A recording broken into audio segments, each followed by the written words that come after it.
D2Gs, how you guys doing out there? It's been a long while. Hopefully everybody's enjoying this brand new Prismatic going on around town. This right here, let's just jump right into it. This is going to be the solar version of the DPS here. While you're in the solar DPS, you're basically unkillable. You're a god. For 10 to 12 seconds, nothing can stop you. You can have 4 ogres eye blasting you, 4 unstoppable ogres jacking you up, and you ain't gonna die for those 10 to 12 seconds, okay? But besides that, this whole entire build, everything synergizes very well. There's a perfect balance between boss DPSs, between ad clearing, between getting your abilities back, between getting all your health as well back. I mean, it is just a beautiful mix combo, balance all the way around. You're going to be throwing your needles, you're going to be gaining needle energy back, you're going to be throwing your grenade, you're going to be gaining grenade energy back thanks to the Bower. You're going to be gaining threadlings all over the place. Every time you throw your arcane needles, you're going to have that chance for that to explode, and anybody caught in that arcane needle explosion, it's going to go ahead and raise them up. And I mean, this build right here is also perfect for champions, and that's going to be thanks to our chest piece, the Metadoxia chest piece, which allows us to go ahead and throw our arcane needles. And once we throw enough needles at that target, if we throw 3 needles at let's say a champion, you're going to strand them up, and once they're hit and they explode, anybody around them is going to go ahead and also get that lift off feeling, and as soon as you kill them while they're in the air, you're going to be gaining needle energy. But guys, continue on looking at the build. I believe this other clip now is going to be the Strand version of the DPS, and you can kind of see how well that also meshes and how well we have survivability throughout this whole entire video. But guys, check the video out, hopefully you like it, and I will meet you guys over at the breakdown.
Let's keep going.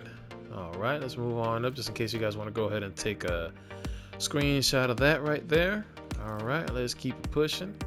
All right, so now for the build, we have 2 options on these supers. You can go ahead and choose either the needles or the solar. Either one of these 2 are very good. Solar I use this about 95% of the time, just because I'm unkillable in the super. So once you go ahead and activate your super, and for about 10 to 12 seconds, if you have ogres eye blasting you, unstoppable ogres eye blasting you and whatnot, for all those 10 seconds, you're unkillable. You're a god. So this is why I use the solar, but you can use either one of these. The needle storm and either one of these 2 supers are perfectly fine with this entire build as well. Okay guys, so let's keep moving. So we're going to go ahead and talk about our Weaver's Call for aspect, as well as our next aspect, which is going to be Feed the Void. Weaver's Call, you're just going to have threadlings going all over the place. When you use your Phoenix dive, you're going to have 3 threadlings as well pop out.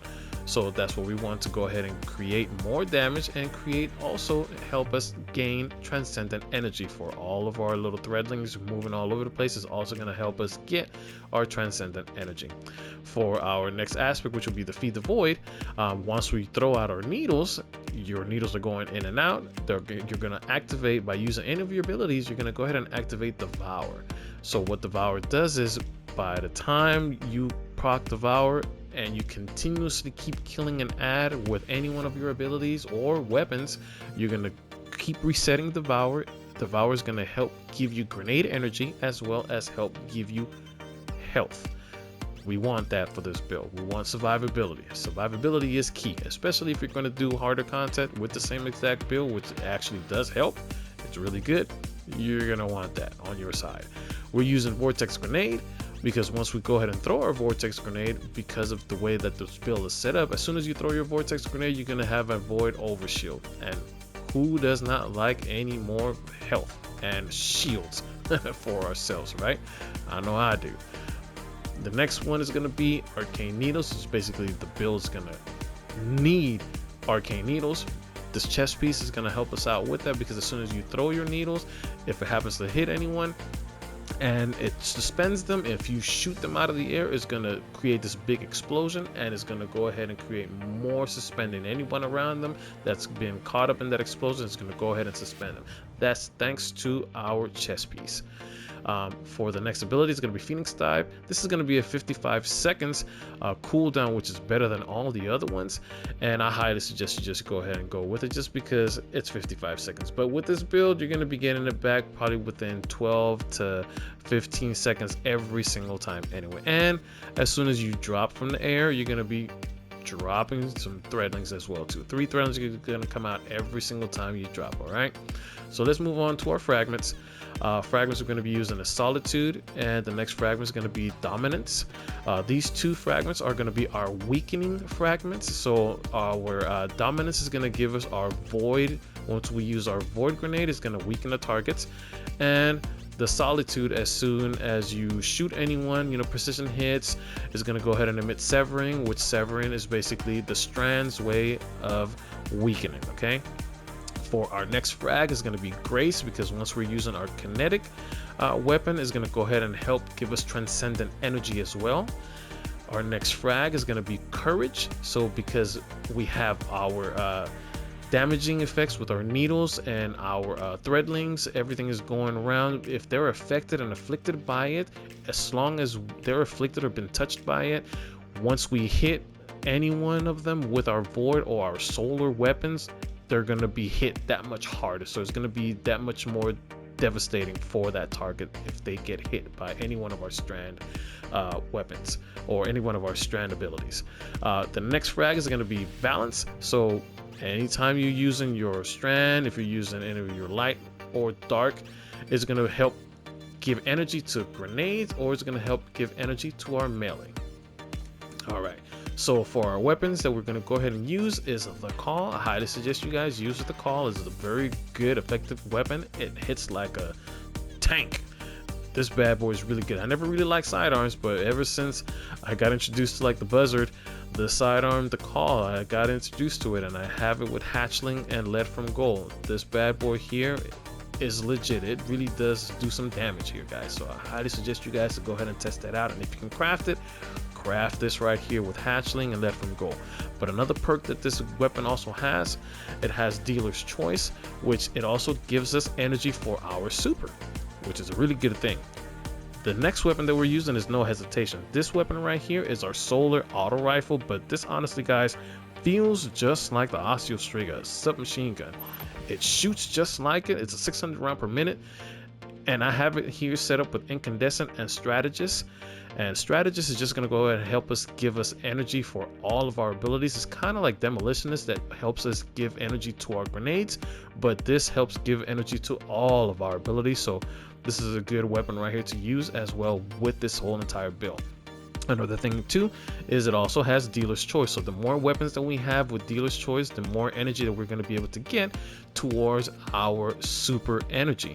And another plus for this gun as well, it also has Support Frame, which means if we hip fire from the hip and we shoot our allies, we're going to be healing them. So hey, what better way, right? We are warlocks, but you can also use it with any one of your characters, whether it be Titan or Hunter, and you're going to be healing anyone. And of course, we're going to go ahead and use our Dragon's Breath because of that super damage that it does. I rarely take this off. I use it all the time. But if I'm doing any hard content, I'm rocking with the Thunderlord, and I'm using any of the other weapons according to what the champions are in that hard content. Okay, guys. So let's move on to our armor sets. If you don't have an Artifice gear, guys, it's okay. But by now, I think we all should have some Artifice gear. But for our helmet, though, we're going to go ahead and use, if you don't have an Artifice gear, just make sure you have the Strand Siphon mod as well as the Heavy Ammo Finder. For our gauntlets, make sure you have Momentum Transfer, and make sure you have Bolster and Detonation. For our chest piece, which is the Matadoxia, or I like to call it the Mata D, the chest piece right here, you want to go ahead and use the Emergency Reinforcement and whatever other resilience mod you want to go ahead and use. For our boots, you want to go ahead and use Insulation, you want to go ahead and use Absolution, and you want to go ahead and use a Solar Weapon Surge because, well, I'm using the Dragon's Breath, so that bad boy, I wanted to produce as much damage as possible when it hits that target as soon as I pick up that Orb of Power. And we're using for our bond Powerful Attraction, we're using Outreach, and we are using Reaper. Alright, guys.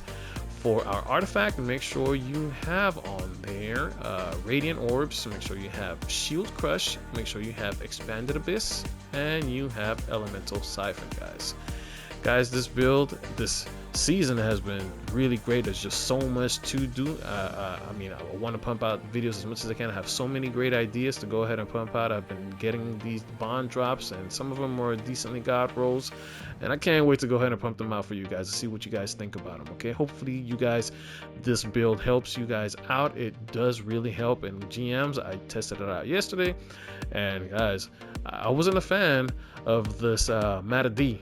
But, you know, after using it in there, I was like, okay, all right, it's pretty good. It's pretty legit. As soon as you hit them with the strand, you hit them with the needles, and you hit enough times, they're going to go ahead and get stranded up. And as soon as you shoot them out of the air, boom, they're going to explode and create more strands all over the place. They're going to be stranded up in the air. So that's a really good exotic chest piece right there, guys. But appreciate you guys.